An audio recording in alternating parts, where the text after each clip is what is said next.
Okay, I suppose we're live. First of all, welcome back to Let's Talk English. And today's topic is a little bit coming from the heart, right?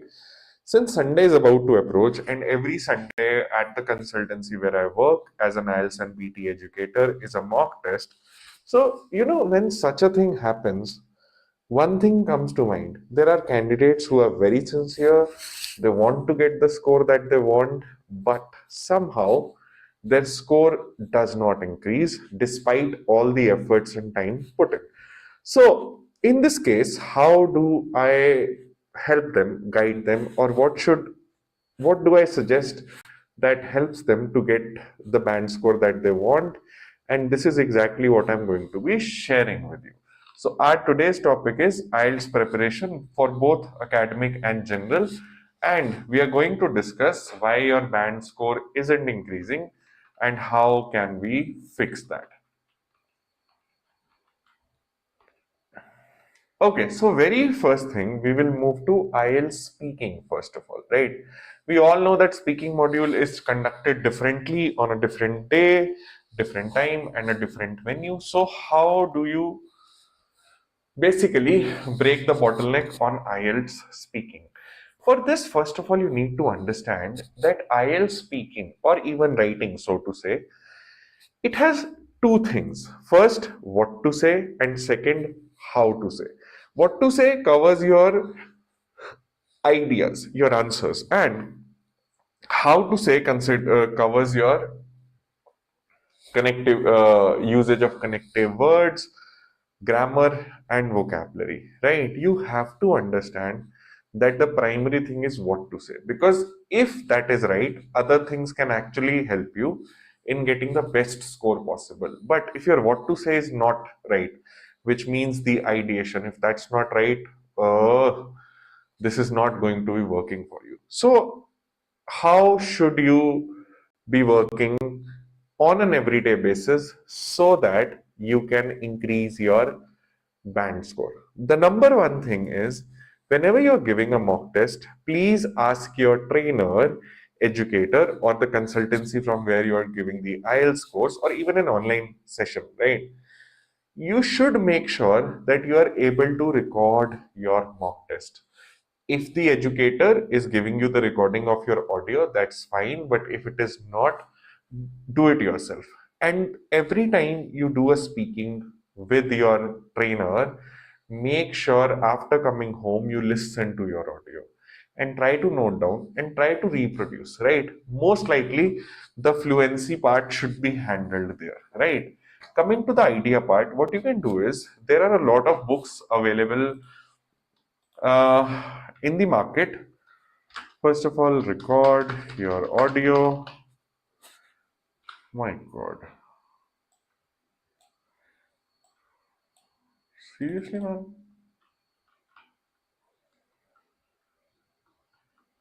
Okay. I'm sorry, I get swayed away very easily. Right. So, what I was saying was, right, once you're able to record your audio, right, just make sure that you have access to some kind of a question bank.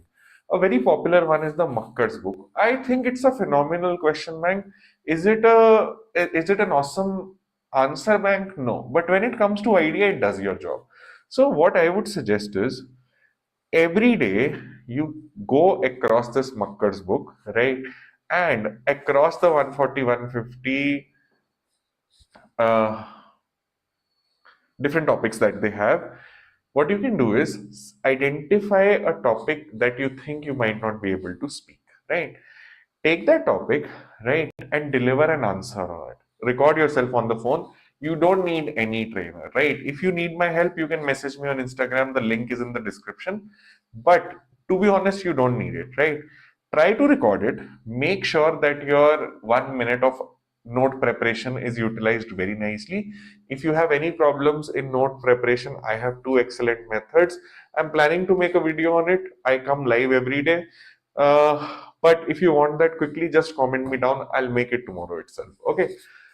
Now, once you have recorded it, listen to your audio, note down your mistakes, and see what you could have differently done to improve this.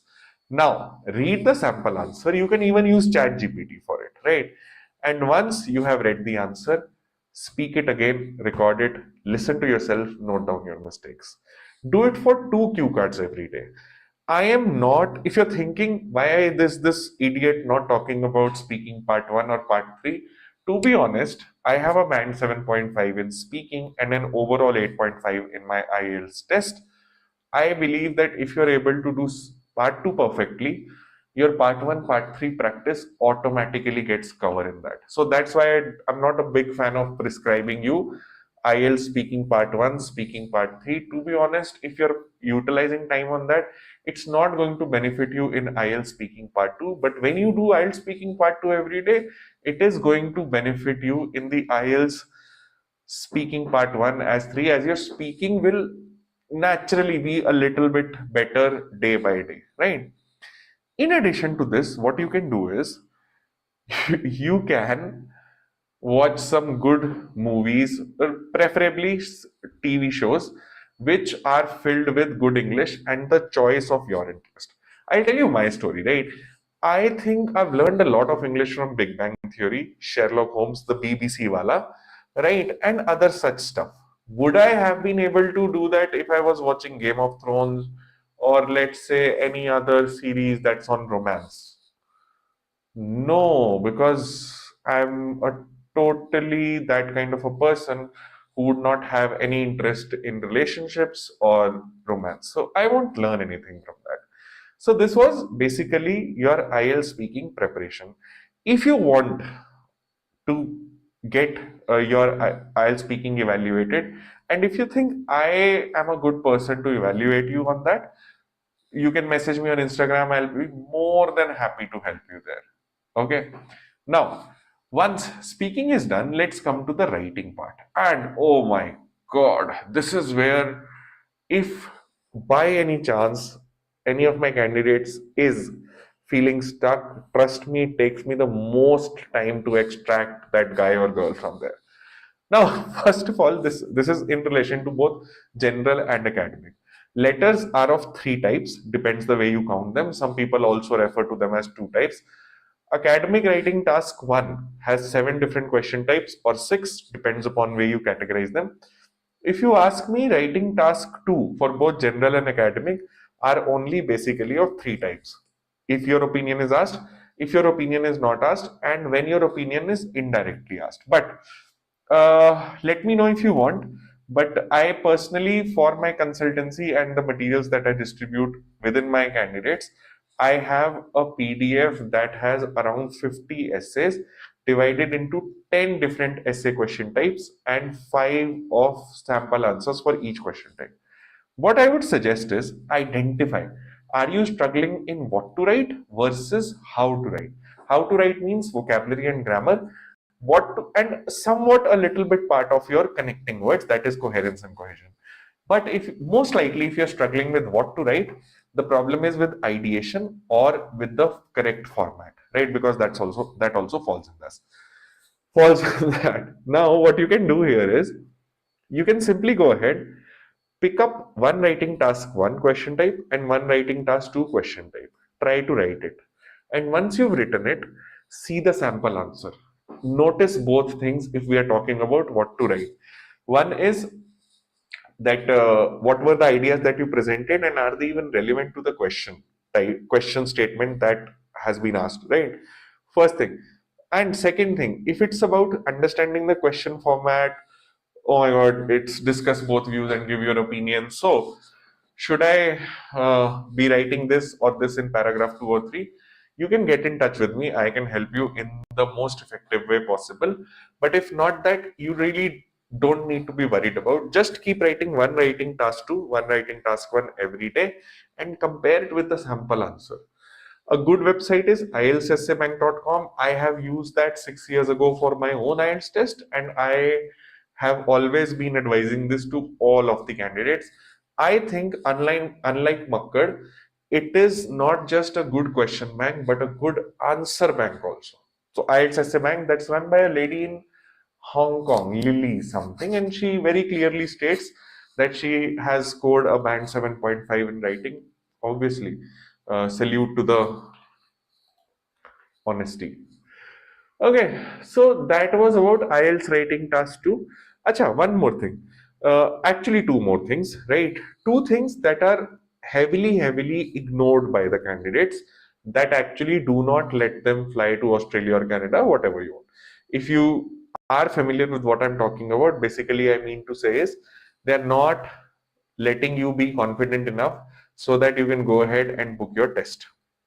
Okay, the thing is, first of all, if you are a computer based candidate, Grammarly can be of great help if you have a huge number of spelling and grammar errors, right? If you want me to explain to you how to use Grammarly, just let me know in the comments. I'll do that. I'm not asking for any money, I'm just asking for direction because I don't know what kind of videos you'll be liking. And additionally, planning is something for both writing task 1 and writing task 2 is something that is heavily ignored. In my experience, what I have observed, although candidates are very polite, so they really don't open their heart out, is that candidates feel that if they spend 2-3 minutes on planning itself, whether it is writing task 1 or writing task 2, they will not be able to finish their writing task 2 and 1 in time. Let me tell you, it's a totally crap idea. If you have planned and if you know what to write, right, your writing speed will more than double. So yes, just trust me what I'm saying and try it out yourself. Correct? Okay, I've told you about Grammarly, I've told you about planning, right? And yes, I wanted to say one more thing also. The confusion with the formats of the question type, na, it's just a very momentary thing. I can guarantee you any candidate who's written more than 20 essays has never ever had a struggle with their formats, right? Of course, good feedback does matter, but a lot of it also matters on the pretext of how much aggressively you have practiced, right? So that's a humble request here. Use Grammarly, the tools that are available. Use your planning time effectively. And if you are asking Chat GPT to again and again analyze, trust me, it does not want to disappoint you. So it kind of evaluates you on a little more appreciative ground, which is not right, I think.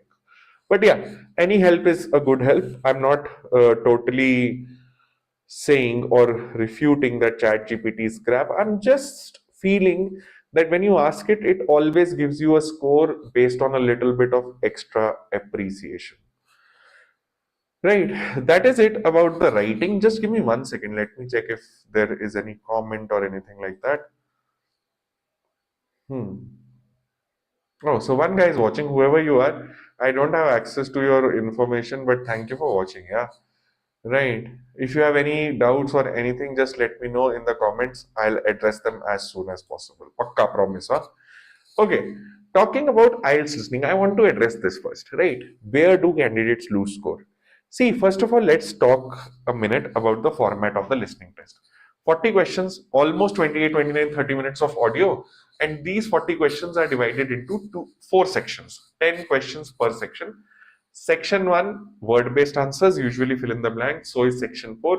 Section 2 and 3 are option based. Section 1 has two people, section 1 has one person. Section 3 starts with three people, but only two people matter. And section 4 again is one person.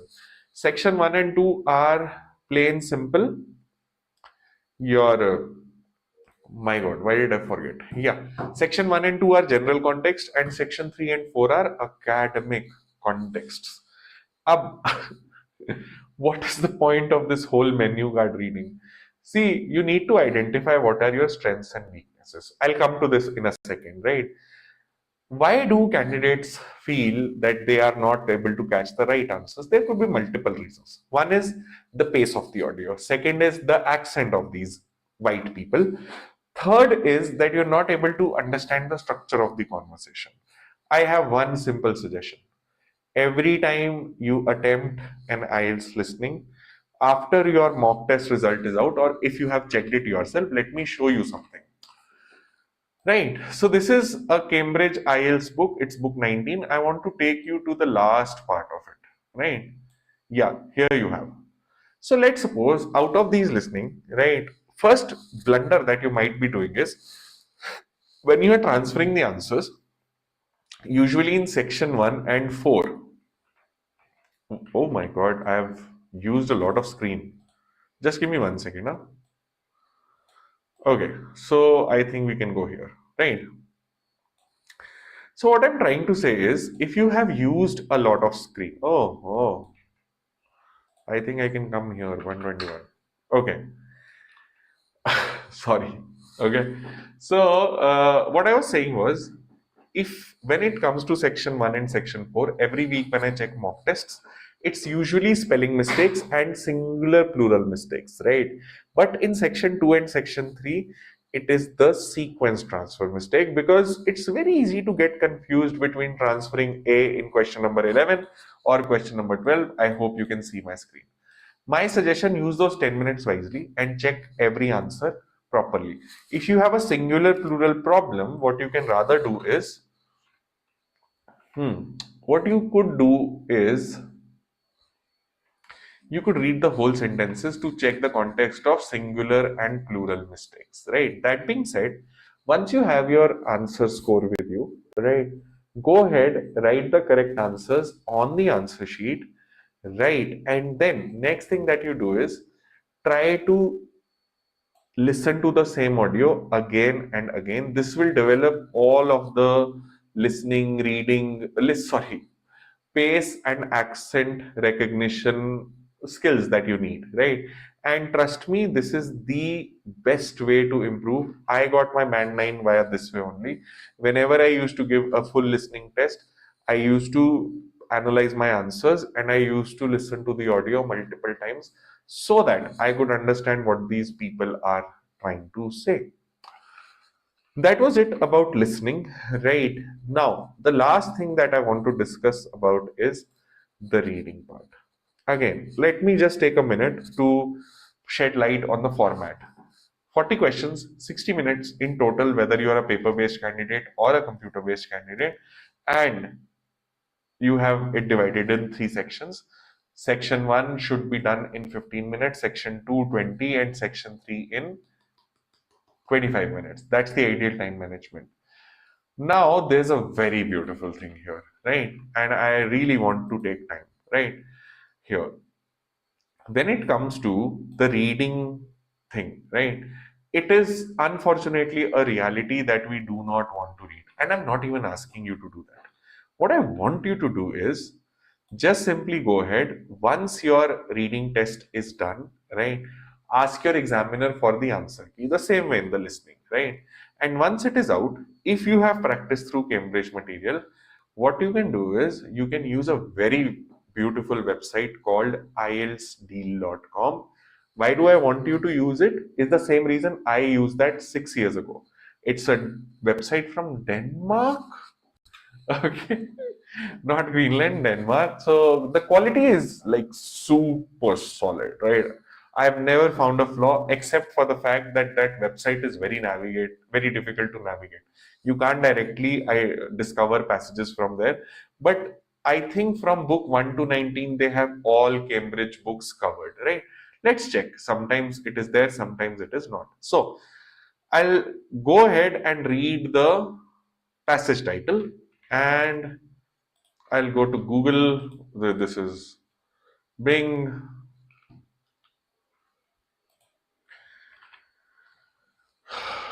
Okay, where was I? Yeah, why is this VPN not working properly? Just give me 1 second. Huh?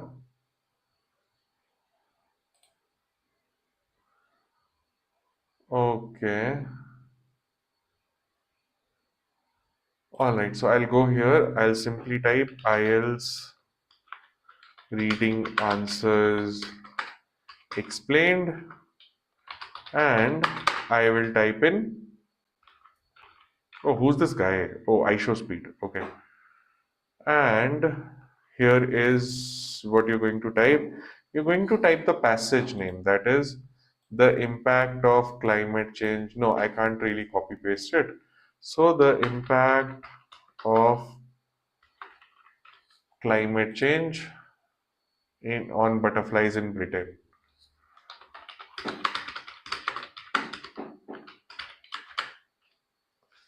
IELTS deal. Okay, so if you see here, you should have this website called IELTS deal. Let's click on this, right? It's not opened the same passage. Maybe the book 19 server is not working or something like that. That's why I tried a VPN, but sometimes because it doesn't work here in India, I don't know what's the reason, but yeah, even from a different country, it's not working. So if you see here, right, you have the title, right? Then you have the question, then you have the answer, and then you have the explanation as well as location in the passage. Now, why does this help you so much? I'll tell you a very simple reason. Until and unless in your IELTS reading, you are not going to understand why your wrong answers are wrong and why the correct answers are correct, you will not be able to reduce, to go across that bottleneck, right? Additionally, what you can also do is, I have met candidates who have had great reading and comprehension skills, but somehow they're not able to go through it. So they use this, but they also identify that what is my weakest point in the reading, which is the question type that I don't understand or I perform the most poorly. Acha, यहाँ पे there is one more thing I need to address. If you are getting all true false not given, most of them right, but almost none of them wrong, right in the section 3, the problem is not the question type. The problem is that you're not able to comprehend information in passage 3 as it is a little bit difficult. So that's not a question type problem. That being said, identify question types that you have the most problem in. Make sure you're not making any singular, plural, sequence transfers, spelling mistakes, and what else? Yeah, that thing, right? Just copy paste from the passage as it is and identify what are your weakest questions. Once you've identified it, there's no limit to it, right? So, yes, just make sure you work on those and you're only practicing from official Cambridge materials, not from other websites or stuff like that. To be honest, they're not, a lot of them are not according to the standard of the IELTS, and that's why candidates struggle. So, this was about how you can proceed and you can break the bottlenecks of your listening, reading, speaking, writing. If you have any doubt, you're watching it after this live session is over, just post it in the comments. Yesterday also I got this request based on a message in Instagram out of the candidates who were in the live. Not a lot, but yes, still I'm just starting, right? So this was basically how to increase your band score after your preparation, after your main course is over and you're feeling stuck at a particular module for a particular band score, right? Just go ahead, follow what I'm saying. If you have any questions, you can just message me on Instagram. I'll be more than happy to help you. So that is it for today. I love you all, and we will meet tomorrow, most likely in a very different kind of live session. Okay, bye bye.